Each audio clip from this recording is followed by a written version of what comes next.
মৌমিতার সুস্বাদু চ্যানেলে আপনাদের সবাইকে স্বাগত। আজ আমি আপনাদের সাথে একটি নিরামিষ রান্না শেয়ার করব। আসুন দেখে নিই। আমি এখানে প্রায় 2 মুঠের মতো সয়াবিন নিয়ে নিয়েছি। সয়াবিনগুলোকে জলে লবণ দিয়ে একটু সেদ্ধ করে নেব। সয়াবিনগুলো সেদ্ধ হয়ে গেছে, আমি জল থেকে ছেঁকে তুলে নিচ্ছি। অন্যদিকে আমি প্রায় 3-4 ঘন্টা 1 মুঠ ছোলার ডাল ভিজিয়ে রেখেছিলাম। ভেজানো ছোলার ডাল আর সয়াবিন লঙ্কা সমেত বেটে নিচ্ছি।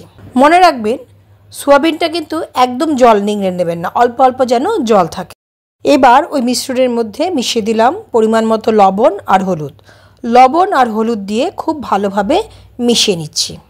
মেশানো হয়ে গেছে। এবার আমি কড়াইয়ের মধ্যে সর্ষের তেল দিয়ে দিলাম। তেল গরম হয়ে গেছে, তাতে দিয়ে দিলাম জিরে ফোড়ন। ওই তেলের মধ্যে মিশ্রণটা দিয়ে দিচ্ছি। মিশ্রণটা দিয়ে খুব ভালো করে নাড়িয়ে জল শুকিয়ে নিতে হবে। মিশ্রণটা আটো আটো হয়ে গেছে, জলও শুকিয়ে গেছে। এইবার আমি একটা স্টিলের থালার মধ্যে তেল মেখে নিয়েছি, তাতে ওই মিশ্রণটা ঢেলে দিলাম। এবার হাত দিয়ে খুব সাবধানে চেপে চেপে গরম অবস্থাতেই কিন্তু এরম শেপ দিয়ে নিতে হবে। একটা চৌকোনো শেপ দিয়ে নিলাম। এবার চাকুর সাহায্যে পিস পিস করে কেটে নিচ্ছি। আমি এখানে বরফি আকারে কেটে নিচ্ছি, আপনারা চাইলে আয়তাকারভাবেও কেটে নিতে পারেন। ঘণ্টাখানেকের জন্য একটু ঠান্ডা করে নিয়ে এবার ভাজবো। কড়াইয়ে আমি রিফাইন তেল দিয়ে দিলাম। তেল গরম হলে তাতে আমি ওই বরফিগুলো ভাজতে দিয়ে দিলাম। দুপাশ উল্টে পাল্টে ভেজে নেব। আমি এখানে রিফাইন অয়েল ইউজ করেছি, আপনারা চাইলে সর্ষের তেলও ব্যবহার করতে পারেন। গোল্ডেন ব্রাউন কালার চলে আসলে ভাজাগুলো তেল থেকে এক এক করে তুলে নিচ্ছি। এইভাবে সমস্ত বরফিগুলো ভেজে তুলে নিলাম।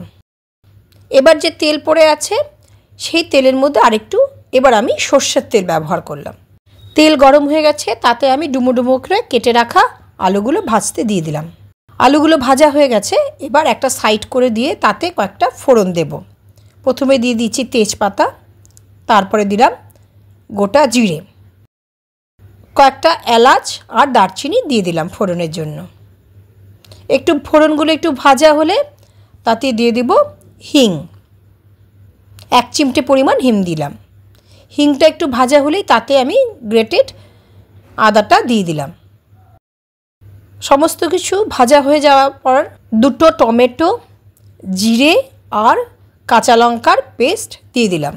এইবার দিয়ে দিলাম লবণ আর হলুদ দিয়ে সমস্তটা কষতে দিয়ে দেব। রান্নাটা ঢাকা চাপা দিয়ে করছি। গ্যাসের ফ্লেমটা মিডিয়াম টু লোতে রেখে পুরো রান্নাটা করব। মশলাটা কষে এসেছে এবং তেলও ছেড়ে গেছে। আলুগুলো প্রায় সেদ্ধ হয়ে গেছে। এইবার গরম জল দিয়ে দিলাম। ঝোলটা ফোটার জন্য অপেক্ষা করব। ঝোলটা ফুটে গেছে। এবার তাতে দিয়ে দেব এক এক করে ওই বরফিগুলো। 2 থেকে 3 মিনিট ফুটিয়ে নিয়ে গ্যাস বন্ধ করে দেব। নামানোর আগে একটু ঘি দিয়ে দিলাম।